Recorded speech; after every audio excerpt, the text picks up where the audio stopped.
नमस्कार, आप देख रहे हैं देश की बात। मैं हूं आपके साथ तन्वीर। रुक करते हैं खबरों का, लेकिन उससे पहले नजर डालते हैं इस वक्त की हेडलाइंस पर। अमरनाथ यात्रा की तैयारियां परखने सुरक्षा बलों की मॉक ड्रिल। यात्रा रूट के जंगलों में बनी ढोक की जियो टैगिंग होगी। 3 जुलाई से शुरू होगी यात्रा। सीजेआई गवई बोले, संसद नहीं संविधान सबसे ऊपर, लोकतंत्र के तीनों हिस्से इसके अधीन। संसद के पास संशोधन की शक्ति, लेकिन मूल ढांचा नहीं बदल सकती। महाराष्ट्र विधानसभा चुनाव में गड़बड़ी वाली याचिका खारिज। बॉम्बे हाईकोर्ट ने कहा, कोई ठोस आधार नहीं, कोर्ट का समय बर्बाद किया। नौसेना भवन के पास से पाकिस्तानी जासूस गिरफ्तार। महिला हैंडलर को बेच रहा था गोपनीय जानकारी। ब्रिटेन के फाइटर जेट F-35B में तकनीकी खराबी, मरम्मत जारी। केरल में 12 दिन पहले हुई थी इमरजेंसी लैंडिंग। हिमाचल में 4 जगह बादल फटा, 2 की मौत। मध्य प्रदेश राजस्थान में 2 लोगों की जान गई। उत्तराखंड और जम्मू कश्मीर में लैंडस्लाइड। आप देख रहे हैं के न्यूज, खबरों का सारथी। और चलिए अब रुक करते हैं खबरों का। खबर गोड्डा से है, जहां नगर थाना क्षेत्र अंतर्गत बैथेल मिशन स्कूल के पीछे ब्राउन शुगर के सेवन और अवैध कारोबार की सूचना पर पुलिस ने बड़ी कार्रवाई की है। गुप्त सूचना के आधार पर की गई छापेमारी में पुलिस ने 4 युवकों को गिरफ्तार किया है। गिरफ्तार युवक के पास से कुल 4.51 ग्राम ब्राउन शुगर बरामद की गई है। डीएसपी जेपीएन चौधरी ने प्रेस वार्ता के माध्यम से इस मामले की जानकारी दी। उन्होंने बताया कि गिरफ्तार युवकों में से एक के खिलाफ पहले से ही नगर थाना में मामला दर्ज है। पुलिस सभी आरोपियों की न्यायिक हिरासत में भेज चुकी है और मामले की गहन जांच जारी है। डीएसपी ने यह भी कहा कि युवाओं को नशे की गिरफ्तार में जाने से रोकने के लिए पुलिस लगातार कार्रवाई कर रही है।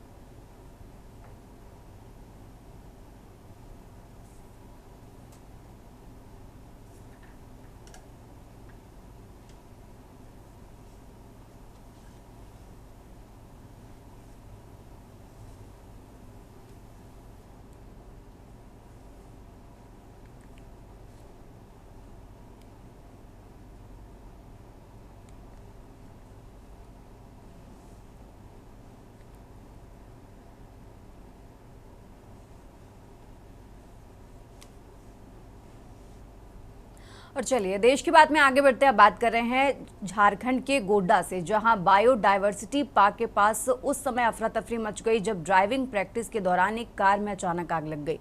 ये घटना उस समय घटी जब चंदन शाह नामक व्यक्ति अपनी पत्नी को गाड़ी चलाना सिखा रहे थे। अचानक कार के इंजन से धुआं निकलने लगा और कुछ ही पलों में आग भड़क उठी, जिससे पूरी कार जलकर खाक हो गई।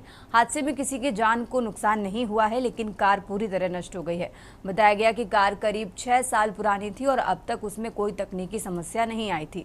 चंदन शाह नहर चौक के समीप रहते हैं और दवाइयों का कारोबार करते हैं। उन्होंने बताया कि रोजाना इसी गाड़ी का उपयोग करते थे, लेकिन आज अचानक ये हादसा हुआ।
रुक करते हैं अगली खबर का। झारखंड के गोड्डा जिले के समाहरणालय स्थित सभागार में वन विभाग से जुड़े कार्यों की समीक्षात्मक बैठक का आयोजन किया गया। इस बैठक की अध्यक्षता जिला दंडाधिकारी सह उपायुक्त अंजलि यादव एवं पुलिस अधीक्षक मुकेश कुमार ने संयुक्त रूप से की। बैठक में वन अधिकार अधिनियम 2006 के अंतर्गत चल रही योजनाओं एवं विभिन्न विकास परियोजनाओं में भूमि उपयोग की स्थिति की गहन समीक्षा की गई। बैठक के दौरान टेरी माइनिंग प्राइवेट लिमिटेड द्वारा जीतपुर क्षेत्र में इंफ्रास्ट्रक्चर, ओबी डंप और पहुंच पंथ के लिए उपयोग की जा रही जंगल झाड़ी भूमि के उपयोजन पर चर्चा हुई।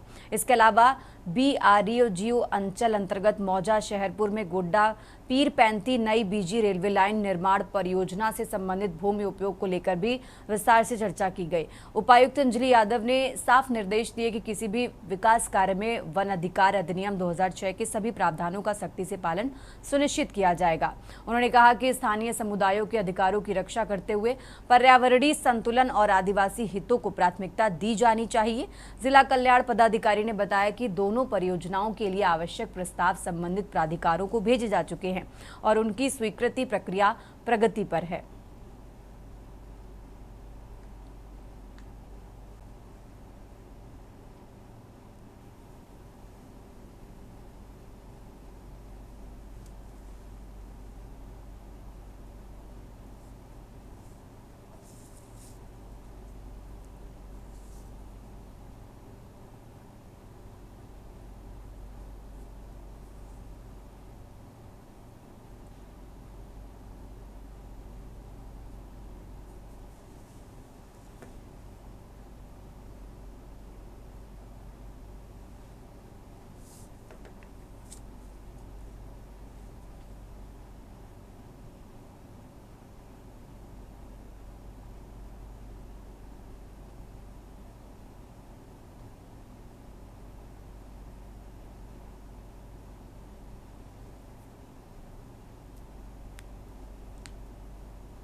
और अब खबर रायपुर से है, जहां अंधे कत्ल की गुत्थी को पुलिस ने सुलझा लिया है। इस सनसनीखेज हत्याकांड में पुलिस ने आरोपी वकील और उसकी पत्नी को दिल्ली एयरपोर्ट से गिरफ्तार किया है। मामले का खुलासा करते हुए रायपुर पुलिस ने बताया कि आरोपी वकील ने अपने ही क्लाइंट से करीब 30 लाख रुपए हड़प लिए थे। जब क्लाइंट ने रुपए वापस मांगे तो आरोपी ने उसे किराए के मकान में बुलाकर योजनाबद्ध तरीके से मौत के घाट उतार दिया। हत्या के बाद आरोपी और उसकी पत्नी ने मिलकर शव को सूटकेस में भरकर एक लोहे के संदूक में डाला और ऊपर से सीमेंट का गारा डालकर उसे ठिकाने लगा दिया। इस पूरी घटना को बड़ी सफाई और पूर्व नियोजित तरीके से अंजाम दिया गया। पुलिस ने मृतक की गुमशुदगी की जांच के दौरान संदिग्ध गतिविधियों को ट्रैक करते हुए आरोपियों का सुराग निकाला और दिल्ली पुलिस की मदद से दोनों को दिल्ली एयरपोर्ट से दबोच लिया। रायपुर लाकर की गई पूछताछ में दोनों ने अपना जुर्म भी कबूल कर लिया है।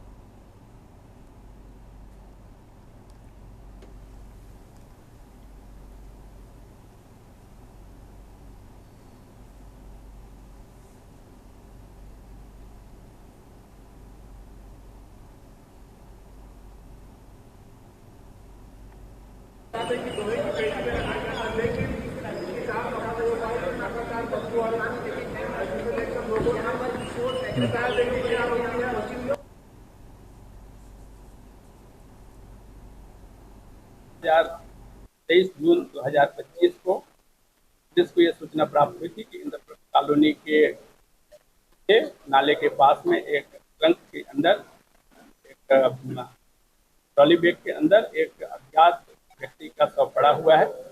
इस सूचना पर पुलिस के द्वारा मौके पर पहुंच करके संदिग्ध स्थिति को देखते हुए मर्ग क्रमांक 41/2025 धारा 194 BNSS के तहत में मर्ग कायम कर प्रकरण की जांच शुरू की गई। इस अज्ञात व्यक्ति के संदेहास्पद मृत्यु को जांच करते हुए पुलिस के द्वारा संदेह व्यक्त किए जाने पर मृतक से अपराध क्रमांक 255/2025 धारा 103 1 238 का 3-5 बीएनएस के तहत में भी अपराध पंजीकृत किया जाएगा।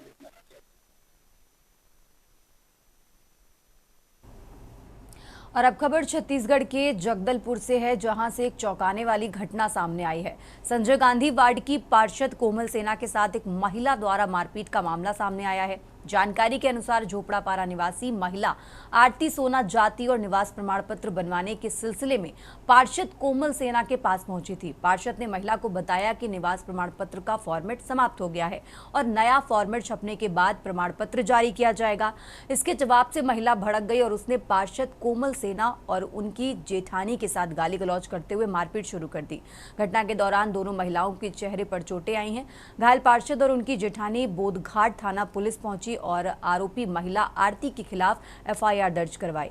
पुलिस ने मामला दर्ज कर लिया है और घटना की जांच शुरू कर दी है।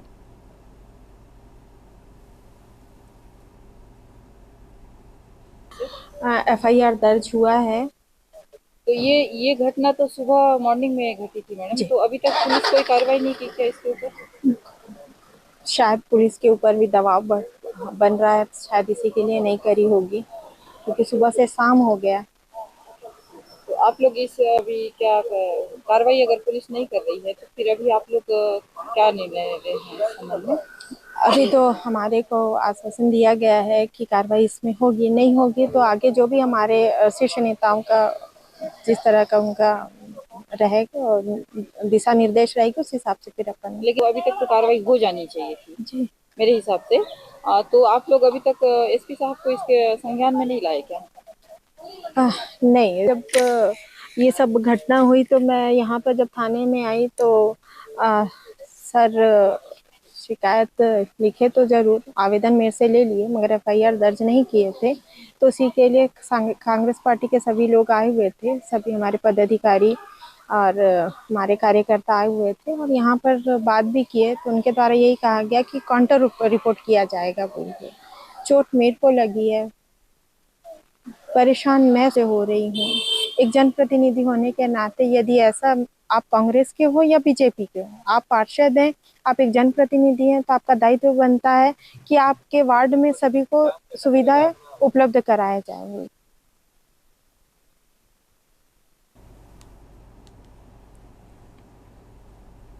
और अब बात कर रहे हैं रुद्रप्रयाग की। रुद्रप्रयाग से खबर आपको बता रहे हैं। रुद्रप्रयाग से अहम जानकारी, जहां भीषण बस हादसा हुआ है। अलकनंदा नदी में बस गिरी है। रुद्रप्रयाग से बड़ी खबर आपको बता रहे हैं, जहां बस हादसा हुआ है बद्रीनाथ हाईवे पर ये हादसा हुआ। तो बड़ी खबर आपको बता रहे हैं, जहां गांव घोलतीर के पास ये हादसा हुआ। हादसा स्थल पर अभियान जारी है। अलकनंदा नदी में मिनी बस गिरी है, तो ये बड़ा हादसा हुआ है। रुद्रप्रयाग से खबर आपको बता रहे हैं, भीषण हादसे में 12 लोगों की मौत हो गई है। रुद्रप्रयाग से बड़ी खबर आपको बता रहे हैं, जहां भीषण बस हादसा हुआ और इस हादसे में 12 लोगों की मौत हो गई है।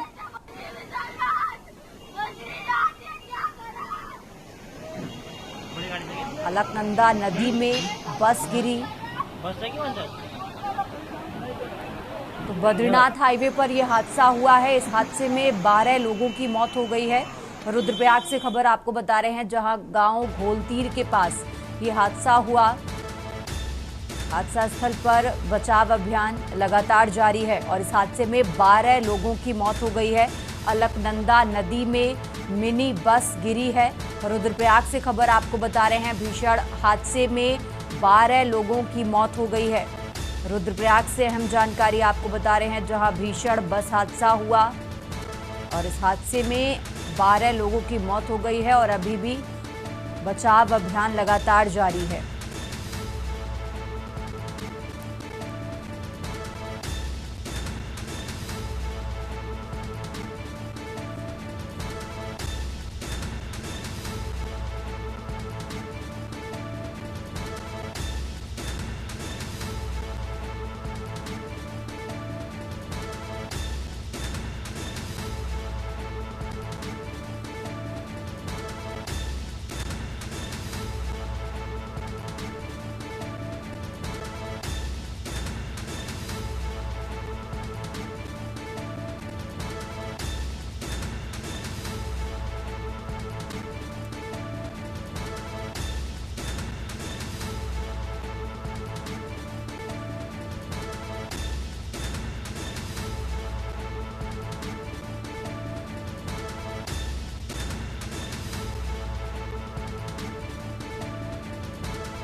और इसी खबर पर ज्यादा जानकारी के लिए हमारे साथ ब्यूरो चीफ राजेश वर्मा जुड़ चुके हैं। राजेश जी, इस तरीके से इस हादसे की जानकारी मिल रही है, बस में कितने लोग सवार थे, कितने घायल हैं, पूरी जानकारी क्या है इसको लेकर आपके पास? बिल्कुल रणवीर, मैं बता दूं कि देखिए लगातार जो है बारिश का माहौल जो है वो प्रदेश में देखने को मिल रहा है और चारधाम यात्रा में भी देश और विदेश से लगातार जो यात्री हैं वो बड़ी संख्या में आ रहे हैं। देखिए ये एक बड़ा दुखद एक हादसा जो है वो रुद्रप्रयाग जिले में हुआ है, जो धौलगिरी क्षेत्र में जो है टेम्पू टवेरा जो बताया जा रहा है कि जो राजस्थान के ये लोग थे और यात्री थे और जो बद्रीनाथ के लिए ये जा रहे थे, जो अलकनंदा में जो है इनका टेम्पू टवेरा जो है अनियंत्रित होकर के जो है वो गिर गया है और जिसमें छटक करके कहा जाए कि 3 से 4 जो लोग थे वो छटक करके टेम्पू टवेरे से बाहर आ गए हैं और लेकिन इसके अलावा जो बाकी लोग हैं वो जो है वो टेम्पू टवेरा सहित जो है अलकनंदा में जो है समाने की जो है वो खबर आ रही है। लेकिन राहत एवं बचाव कार्य जो है वो लगातार जारी है। फिलहाल अभी कोई कितनी इसमें कैजुअलिटी हुई है, क्या इसमें पूरी अपडेट है, वो अभी थोड़ी देर में और क्लियर हो जाएगा। लेकिन फिलहाल ये बड़ा हादसा जो है वो रुद्रप्रयाग क्षेत्र में हुआ है, जो धौलती गंगा जो है हम जहाँ बता रहे हैं क्षेत्र का ये घटना है और अलकनंदा जो नदी है उसमें जो है ये लोग जो है वो दुर्घटनाग्रस्त हुए हैं और टेम्पू टवेरा जो 12 सीटर ये टेम्पू टवेरा जो है राजस्थान का ये गाड़ी है, जो वाहन है वो इसमें समा गया है यानी कि गिर गया है। तो कहा जा सकता है कि देखिए बड़ा दुखद हादसा जो है ये फिलहाल हुआ है, लेकिन इसमें जो राहत एवं बचाव कार्य की जो टीमें हैं SDRF हो या NDRF हो या स्थानीय जो पुलिस है वो वहां पर मौजूद है और राहत एवं बचाव कार्य जो है वो तीव्र गति से चल रहा है तन्वी। और इसके साथ साथ देखिए काफी गहराई है इस अलकनंदा की, जहाँ से ये रोड है जो बद्रीनाथ को जोड़ता है, लेकिन ये कहीं ना कहीं बड़ी हाइट पर से ये बस जो है ये गिरी है अनियंत्रित। इसका कारण बताया जा रहा है कि ड्राइवर से ये अनियंत्रित होकर के बस नीचे गिरी है और कुछ लोग जो बस से छटक गए थे, जो घायल है गंभीर रूप से, उन लोगों का ये कहना है कि बस जो है ड्राइवर संभाल नहीं पाया, इसी कारण जो है जो जल्दबाजी में जो है वो गाड़ी बस जो है टेम्पू टवेरा जो है वो अलकनंदा में जा गिरी है। और इसमें जो छटके हुए लोग थे यानी कि जो कूद गए थे इस बस से, लगभग 3-4 लोग जो बताए जा रहे हैं कि उन लोगों के द्वारा जो है ये बताया गया है कि बस जो है अनियंत्रित हुई है और हम लोग 12 लोग जो है ये इसमें मौजूद थे टेम्पू टवेरा में और ये राजस्थान का टेम्पू टवेरा है। ये लोग जो है राजस्थान से यानी कि बद्रीनाथ जो है ये लोग जा रहे थे और ये गंभीर हादसा तन्वी इस समय सीधा तस्वीरें जो दिखा रहे हैं हम एक्सक्लूसिव तस्वीरें, ये जो है वो रुद्रप्रयाग जिले का है। और लगातार देखिए जैसे मैं बता रहा हूँ कि तो बारिश का माहौल है, मानसून शुरू हो चुका है, तो जो बाहर से भी यात्री उत्तराखंड के लिए आ रहे हैं खासतौर से बिल्कुल। और जिस तरीके से आपने बताया कि सुबह 3 बजे से जो बचाव अभियान जारी है, अभी इसमें और कितना समय लग सकता है? देखिए तन्वी, देखिए क्योंकि ये काफी हाइट है, काफी डेप्थ है इस अलकनंदा की जहाँ पर ये हादसा हुआ है, तो फिलहाल देखिए जो लोग हैं वहाँ पर जो बचाव राहत की टीमें हैं उनको कड़ी मशक्कत जो है वो करनी पड़ रही है, इसमें कोई दो राय नहीं है। और दूसरी बात ये भी है क्योंकि अलकनंदा हो या उसके साथ ही जितनी भी सखी नदियां हैं वो इस समय पूरे उफान पर है, क्योंकि इसलिए सभी जो राहत की जो टीमें, बचाने की टीमें हैं, उनको भी बड़े प्रिकॉशन बरतते हुए जो है अपने आप को भी बचाना है और लोगों को भी बचाना है। और काफी हाइट से जो डेप्थ है, काफी नीचे से जो है उन जो रेस्क्यू किया जा रहा है वो काफी नीचे है। लेकिन फिलहाल देखिए आप तस्वीरों में देख सकते हैं कि जो बस है वो काफी नीचे जो है बिल्कुल गई है, जिसको कहा जा सकता है। तो देखिए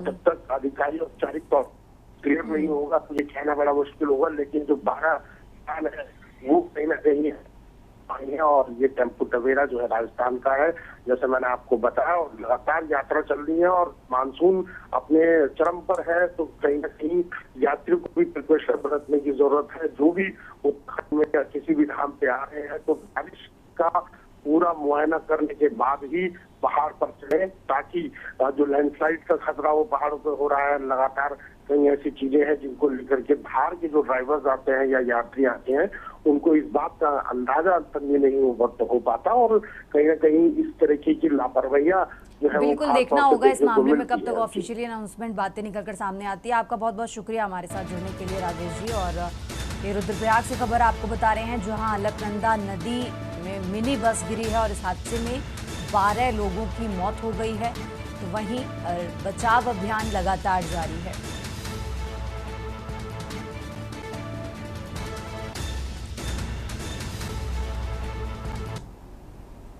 खबरों का सिलसिला लगातार जारी है। फिलहाल यहाँ रुकेंगे एक छोटे से ब्रेक के लिए। देश की बात में एक बार फिर से हाजिर है, रुक करते हैं खबरों का और अब बात कर रहे हैं फर्रुखाबाद की। फर्रुखाबाद के फतेहगढ़ के कलेक्ट्रेट सभागार में उत्तर प्रदेश राज्य आपदा प्रबंधन प्राधिकरण लखनऊ के उपाध्यक्ष लेफ्टिनेंट जनरल योगेंद्र डिमरी की अध्यक्षता में बाढ़ प्रबंधन की तैयारियों को लेकर समीक्षा बैठक आयोजित की गई।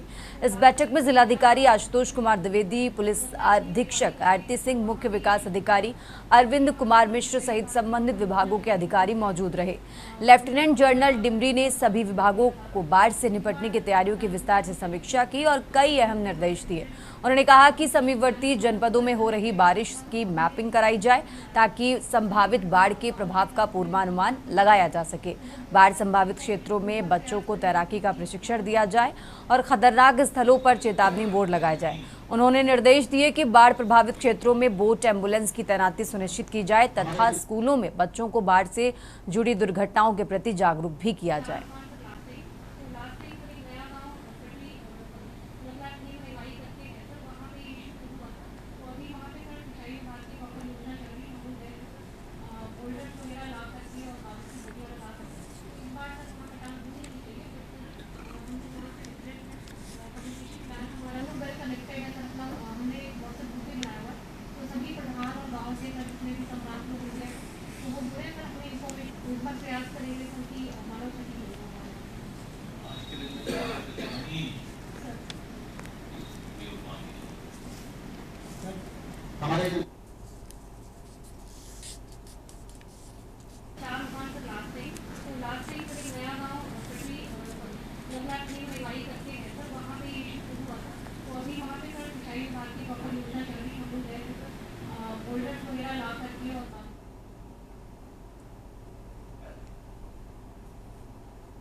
और चलिए खबरों में आगे बढ़ते हैं। लखनऊ विकास प्राधिकरण ने अवैध निर्माण व प्लाटिंग के खिलाफ जारी अभियान के तहत प्रवर्तन जोन 4, 5 और 7 की टीमों ने बड़ी कार्रवाई की है। एलजी उपाध्यक्ष प्रथमेश कुमार के निर्देश पर अलकनंदा, ग्रीन सिटी समेत कुल 4 अवैध प्लाटिंग को ध्वस्त किया गया, जबकि गुड़म्बा क्षेत्र में रिंग रोड पर निर्माणाधीन एक व्यावसायिक कॉम्प्लेक्स को सील किया गया है। प्रवर्तन जोन 4 की जोनल अधिकारी वंदना पांडे ने बताया कि लक्ष्मण यादव व अन्य द्वारा सैरपुर की अवैध विहार कॉलोनी में लगभग 40 बीघा क्षेत्रफल में बिना लेआउट स्वीकृति के अलकनंदा ग्रीन सिटी नाम से अवैध कॉलोनी बनाई जा रही थी। वहीं वंशराज यादव द्वारा सैरपुर के गुवैला और कमलाबाद क्षेत्र में लगभग 4 बीघा भूमि पर अवैध प्लॉटिंग की गई। इन दोनों क्षेत्रों में बनी सड़कें, नालियां, बाउंड्री वॉल और साइट ऑफिस को ध्वस्त किया गया है। प्रवर्तन जोन 7 के जोनल अधिकारी रवि नंदन सिंह के अनुसार दुबग्गा के ग्राम मल्हा में संदीप व प्रदीप कुमार तथा आरडी ग्रीन्स द्वारा लगभग 4-4 बीघा में अवैध प्लॉटिंग की जा रही थी, जिसे प्राधिकरण की टीम ने पुलिस बल की सहायता से ध्वस्त कर दिया है।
खबरों में आगे बढ़ते हैं। एलडीए उपाध्यक्ष प्रथमेश कुमार ने किया आईटी सिटी का निरीक्षण। सेक्टर डेवलपमेंट के कार्य में तेजी लाने के लिए निर्देश भी दिए हैं। प्रथमेश कुमार ने बताया कि आईटी सिटी व वेलनेस सिटी में किसानों को लैंड पूलिंग से 10 गुना ज्यादा लाभ होगा। लैंड पूलिंग करने पर उन्हें 25% विकसित या 50% कच्चा प्लॉट मिलेगा। डीएम रेट से किसानों को 32 लाख का मुआवजा मिलेगा। लैंड पूलिंग से किसानों को 3 करोड़ का लाभ मिलने की संभावना है। योजना से जुड़े गांवों में किसानों को दी जा रही है जानकारी और किसानों के साथ पारदर्शी प्रक्रिया से रजिस्टर्ड एग्रीमेंट भी हो रहा है। लखनऊ विकास प्राधिकरण की आईटी सिटी व वेलनेस सिटी योजना के लिए लैंड पूलिंग के माध्यम से भूमि देने वाले किसान मालामाल होंगे। योजना लॉन्च होने पर भूस्वामियों को उनकी कुल भूमि का 25% विकसित आवासीय एरिया अथवा 50% अविकसित एरिया स्थल पर ही मिलेगा, जो कि वर्तमान में दी जा रही मुआवजे की धनराशि से 10 गुना तक ज्यादा लाभकारी होगा।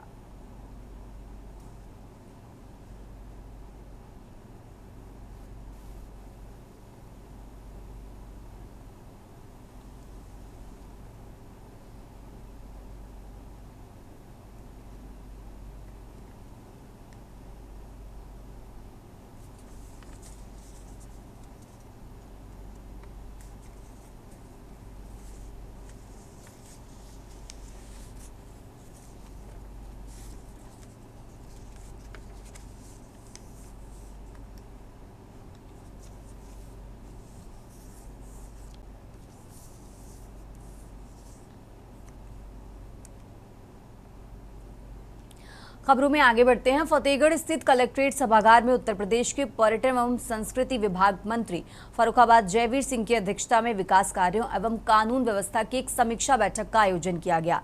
बैठक के दौरान सर्वप्रथम मंत्री द्वारा 4 दिव्यांगजनों को मोटराइज्ड ट्राईसाइकिल एवं 9 विद्यार्थियों को टैबलेट वितरित किए गए। इसके अलावा उद्यान एवं खाद्य विभाग के 3, मुख्यमंत्री युवा उद्यमी योजना के 2, वृद्धावस्था पेंशन के 2 लाभार्थियों को प्रमाण पत्र वितरित किए गए व राष्ट्रीय ग्रामीण आजीविका मिशन के अंतर्गत 117 स्वयं सहायता समूहों को 1,75,50,000 रुपए की चेक वितरित की गई। अधिशासी अभियंता जल निगम ग्रामीण को निर्देशित किया गया कि जल जीवन मिशन के अंतर्गत सड़कों व गलियों का रिस्टोरेशन की सूची जनप्रतिनिधियों को उपलब्ध कराई जाए। मंत्री द्वारा निर्देशित किया गया कि विद्युत विभाग 2 माह में पोल शिफ्टिंग का काम पूरा करें। मंत्री द्वारा जल जीवन मिशन में जनपद की रैंक गिरने पर नाराजगी भी जताई गई।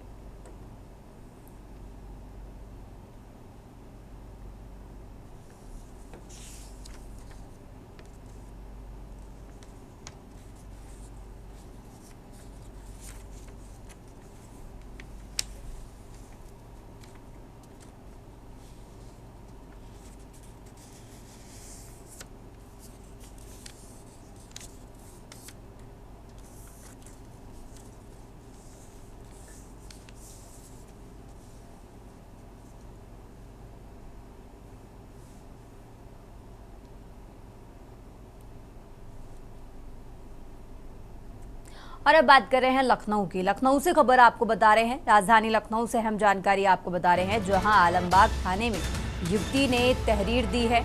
तहरीर में अपने सहकर्मी पर रेप व ब्लैकमेलिंग का आरोप लगाया है। तो युवती पढ़ाई के साथ एक बुक डिपो में पार्ट टाइम जॉब करती थी। आरोपी दिलीप पर मुकदमा दर्ज हुआ है। रेप व ब्लैकमेलिंग व पॉक्सो एक्ट में ये मुकदमा दर्ज हुआ है। लखनऊ से खबर आपको बता रहे हैं, राजधानी लखनऊ से अहम जानकारी आपको बता रहे हैं, जहां आलमबाग थाने में युवती ने तहरीर दी है।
खबरों में आगे बढ़ते हैं। लखनऊ से एक और खबर आपको बता रहे हैं, जहां एक्सीडेंट में 2 बाइक सवारों की मौत हो गई है। काकोरी के मौदा मोड़ पर यह हादसा हुआ।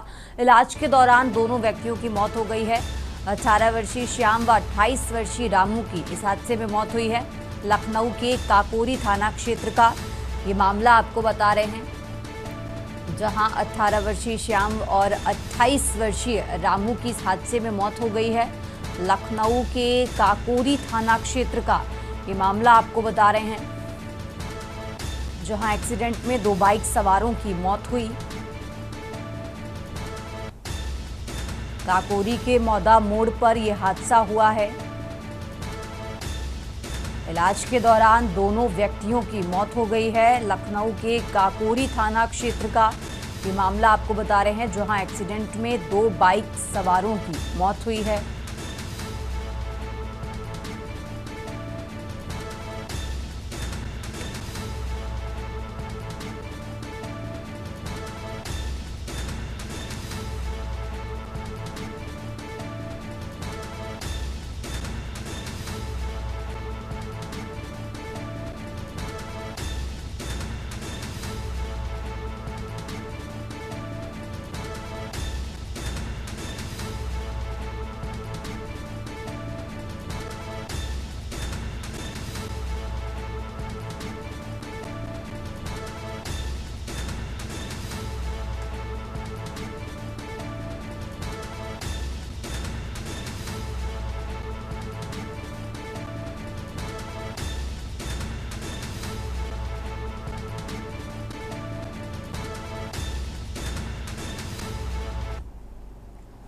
और देश की बात में अब बात कर रहे हैं छत्तीसगढ़ की। छत्तीसगढ़ से खबर आपको बता रहे हैं, जहां छत्तीसगढ़ में प्रशासनिक फेरबदल हुआ है। 9 आईपीएस अधिकारियों के प्रभार बदले गए हैं। तो छत्तीसगढ़ से खबर आपको बता रहे हैं, छत्तीसगढ़ से अहम जानकारी आपको बता रहे हैं, जहां नारायणपुर एसपी प्रभात कुमार मुख्यालय पहुंचे।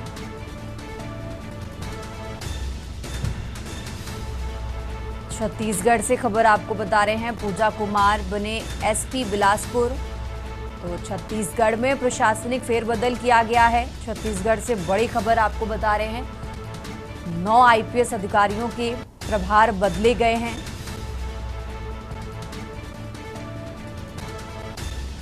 छत्तीसगढ़ में प्रशासनिक फेरबदल किया गया है। छत्तीसगढ़ से खबर आपको बता रहे हैं, जहां 9 आईपीएस अधिकारियों के प्रभार बदले गए हैं। तो नारायणपुर एसपी हटाए गए। नारायणपुर एसपी प्रभात कुमार मुख्यालय पहुंचे। छत्तीसगढ़ से खबर आपको बता रहे हैं, नारायणपुर के एडीएसपी को मिली जिले की जिम्मेदारी। पूजा कुमार बने एसपी बिलासपुर। तो 9 आईपीएस के प्रभार बदले गए हैं। छत्तीसगढ़ से खबर आपको बता रहे हैं, जहां छत्तीसगढ़ में प्रशासनिक फेरबदल किया गया है। 9 आईपीएस अधिकारियों के प्रभार बदले गए हैं।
यहाँ रुकेंगे एक छोटे से ब्रेक के लिए, फौरन हाजिर होते हैं।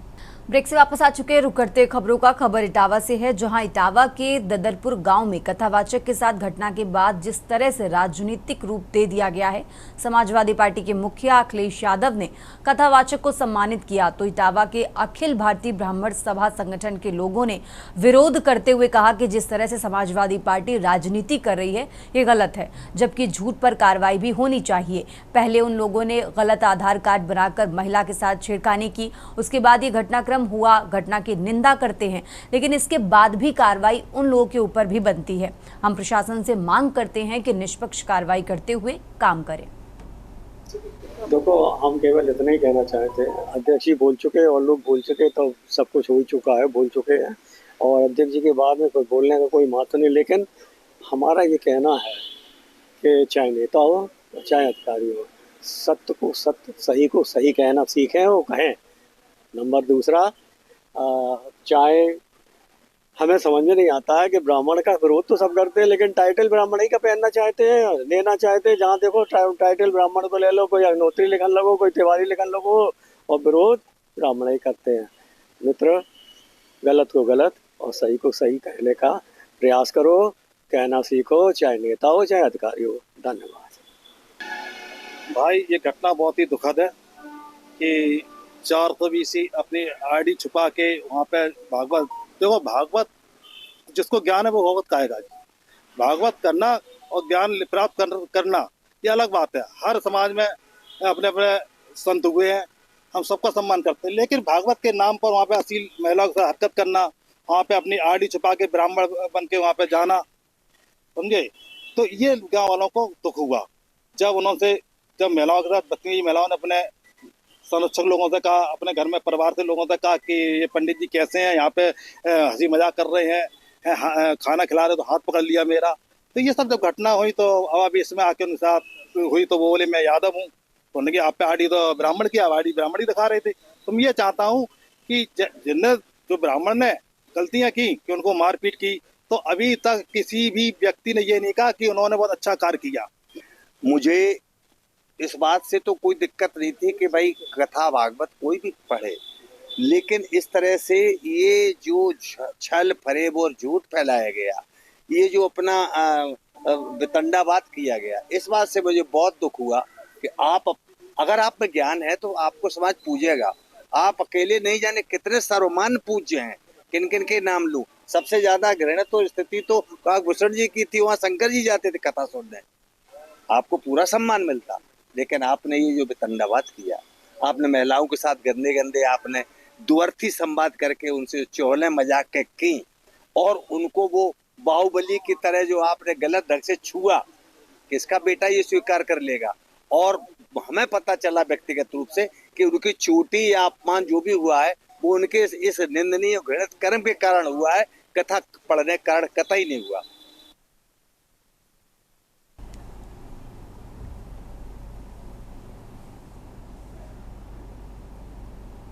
खबरों में आगे बढ़ते हैं। बात कर रहे हैं अलीगढ़ की। चिलकोरा की चारगाह की जमीन को कब्जा मुक्त कराने को लेकर चल रहे भारतीय किसान यूनियन सुनील के धरने को 7वां दिन है।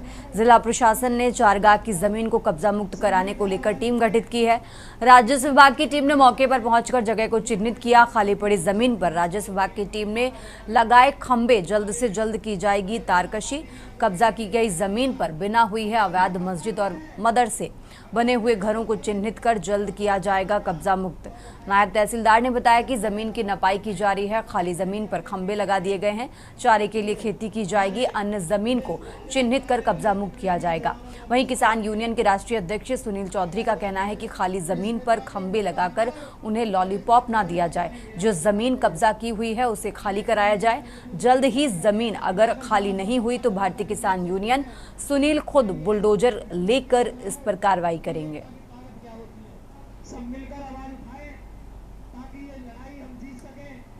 ये लड़ाई तो बहुत छोटी है, हमने साथियों बहुत हमारी माता बहना बैठी है, हमारे नौजवान साथी भी कोई नहीं दिख रहा है गाँव का, हमारा भूख हड़ताल का है।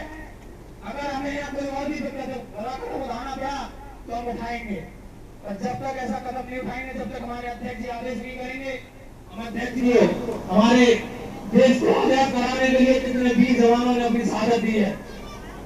अगर वो अपने इस मुद्दा को मुद्दा बनाओ और एक साथ खड़े होकर पानी गिराओ का काम करो। हमने एक दिन मीटिंग करके दूसरे दिन चौकी का घेराव। यादव समाज का पंगा चल रहा था किन्नौर क्षेत्र में। मैं ये इस प्रश्न इसलिए रख रहा हूँ मिलकर आवाज उठाए ताकि ये लड़ाई हम जीत सके। ये लड़ाई तो बहुत छोटी है, हमने साथियों बहुत हमारी माता बहना बैठी है, हमारे नौजवान साथी भी यहाँ कोई नहीं दिख रहा है गाँव का। हमारा भूख हड़ताल का है। अगर हमें यहाँ कोई और भी बड़ा कदम उठाना पड़ा तो हम उठाएंगे। नंबर 48 जो है चिलपरा मोजा के अंतर्गत चरागाह का नंबर है, जिस पे शिकायतें हैं। इसी की शिकायतों को हम यहाँ 48 नंबर में चिन्हांकन कर रहे हैं और चिन्हांकन के बाद हमारी जो स्थिति बन रही है निकल के आ रही है। लगभग 2 हेक्टेयर के आसपास की ज़मीन लगभग में खाली है, जिस पर हम अपना कब्जा ले रहे हैं और जहाँ पक्का निर्माण प्रोसेस से जा रहा है, इस पर आगे भी कार्रवाई जो भी बनाएंगे। ये तो हमारी खाली ज़मीन पड़ी थी। राजस्व टीम जो काम कर रही है वो हमारी खाली ज़मीन पे काम कर रही है। हमारा जो धरना जो चल रहा है ये 7 दिन से अनिश्चितकालीन धरना चल रहा है। 2 दिन भूख हड़ताल हो गई। जब तक 32 बीघा पूरी चारागाह की जमीन भूमाफियाओं से मुक्त नहीं करा देती राजस्व टीम, जब तक ये धरना जारी रहेगा।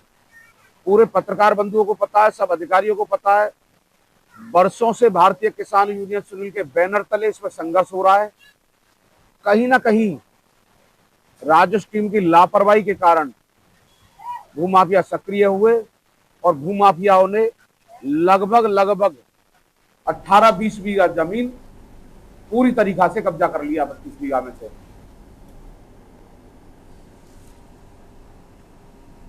रुक करते हैं अगली खबर का। अलीगढ़ जिले के थाना सिविल लाइन क्षेत्र अंतर्गत हमदर्द नगर डी में दोपहर एक कूड़े के ढेर में प्लास्टिक के बोरे में बंद एक अज्ञात व्यक्ति का शव मिलने से इलाके में सनसनी फैल गई। शव से उठ रही तीव्र दुर्गंध के कारण स्थानीय लोगों को संदेह हुआ, जिसके बाद पुलिस को सूचना दी गई। घटना की गंभीरता को देखते हुए मौके पर सीओ सर्वम सिंह के साथ पुलिस और फॉरेंसिक टीम तुरंत पहुंची और जांच शुरू की। स्थानीय लोगों के अनुसार हमदर्द नगर डी में कूड़े के ढेर के पास एक प्लास्टिक के बोरे में करीब 45 से 50 साल की आयु के एक अज्ञात व्यक्ति का शव मिला। स्थानीय लोगों ने बोरे से असहनीय दुर्गंध आने की शिकायत की थी, जिसके बाद एक सफाई कर्मचारी ने बोरे को खोलकर देखा तो उसमें शव मिला। सफाई कर्मचारी ने तत्काल इसकी सूचना पुलिस को दी। सूचना मिलते ही थाना सिविल लाइन की पुलिस और सीओ सर्वम सिंह मौके पर पहुंचे। पुलिस ने शव को कब्जे में लेकर पोस्टमार्टम के लिए भेज दिया है और प्रारंभिक जांच में मृतक की पहचान नहीं हो पाई है।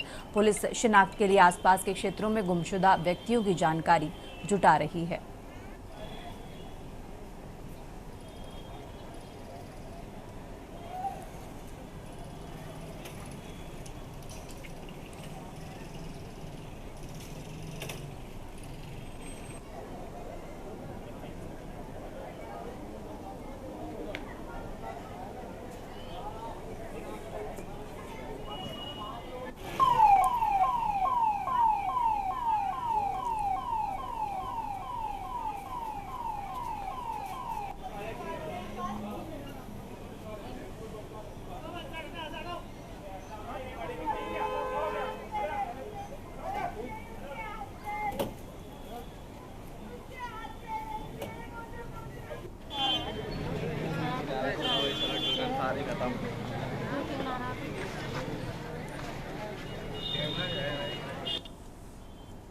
और अब खबर ललितपुर से है, जहां सदर कोतवाली क्षेत्र में ग्राम बर्जरा के दर्जनों किसानों ने जल शक्ति मंत्री स्वतंत्र देव सिंह को रोककर न्याय की गुहार लगाई।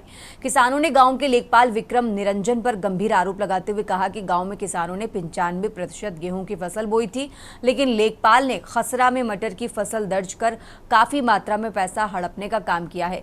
लेखपाल ने 32 किसानों के खसरा में गेहूं की जगह मटर की फसल दर्ज कराकर राहत राशि में कई किसानों से 1 से 2 लाख रुपए ज्यादा लेने का आरोप लगाया है। वहीं ग्रामीणों ने लेखपाल की शिकायत पर यह भी आरोप लगाया कि लेखपाल ने धमकी दी है। वहीं किसानों ने लेखपाल पर यह भी आरोप लगाया कि जमीन 3 के किसानों को भूमि दर बनाने के लिए 1-1 लाख रुपए लिया जा रहा है एवं जो किसानों ने पैसा नहीं दिया उन जीमन 3 के किसानों को भूमिधर नहीं बनाया जा रहा है। यहाँ पर बीमा की दरखास्त देने के लिए आए थे, मंत्री जी से मिलने आए थे और हमारे यहाँ पर बहुत बड़ा घोटाला हुआ है। इसलिए हम लोगों ने मंत्री जी को ज्ञापन दिया। मंत्री जी ने हमें कल का समय दिया है कि सुबह 11 बजे SDM साहब गाँव आएंगे, वहाँ पर आप लोगों की जांच करेंगे, इसके बाद आगे कार्रवाई की जाएगी। और मंत्री जी चले गए हम लोगों को आश्वासन देकर। विक्रम सिंह लेखपाल हैं जो हमारे गांव के, उन्होंने लगातार 3 वर्षों से घोटाला करते हुए आ रहे हैं। हम लोगों को जानकारी नहीं होती थी बीमा के बारे में और चेक के बारे में, जो सूखा राहत के या ओलावृष्टि के जो भी चेक बचते, जमन 3 के जमीन में भी घोटाला कर रहे हैं। और समस्या यह है कि खरीफ की फसल में जो ये रबी की फसल में जो मटर बोई थी, गेहूं बोया था, पूरा 99% 1% मटर थी, वो भी पंडित जी की मटर थी। इनको बीमा आया नहीं और जिनके पास मटर नहीं थी उनको बीमा डाल दिया गया है और बहुत धनराशि में डाल दिया गया है। लगभग किसानों के खाते में 4-4, 5-5, 6-6 लाख रुपए डाल दिए गए हैं। 50% विरोधी नेपाल साहब ने लिए। हम लोग चाहते हैं कि उन पर कड़ी से कड़ी कार्रवाई हो, जाँच हो। हम लोग ये नहीं कह रहे हैं कि हमारी बात सुनी जाए, पूरी जांच होके उन पे कार्रवाई हो, क्योंकि वो हमेशा से वो जमन 3 की जो जमीनें जो साहब उनने वो की है, तो उसमें भी 1-1 लाख रुपए लिए है साहब, और जिनके पास लेखपाल साहब ने। अभी जो जल शक्ति मंत्री आए थे उन्होंने क्या उन्होंने आश्वासन दिया है कि आपको यहाँ कल ग्राम बजर्रा में SDM साहब को भेजकर आपकी कार्रवाई करेंगे।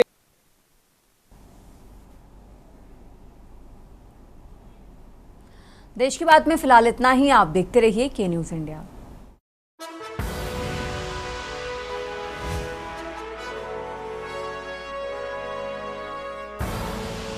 आप देख रहे हैं के न्यूज़, खबरों का सारथी।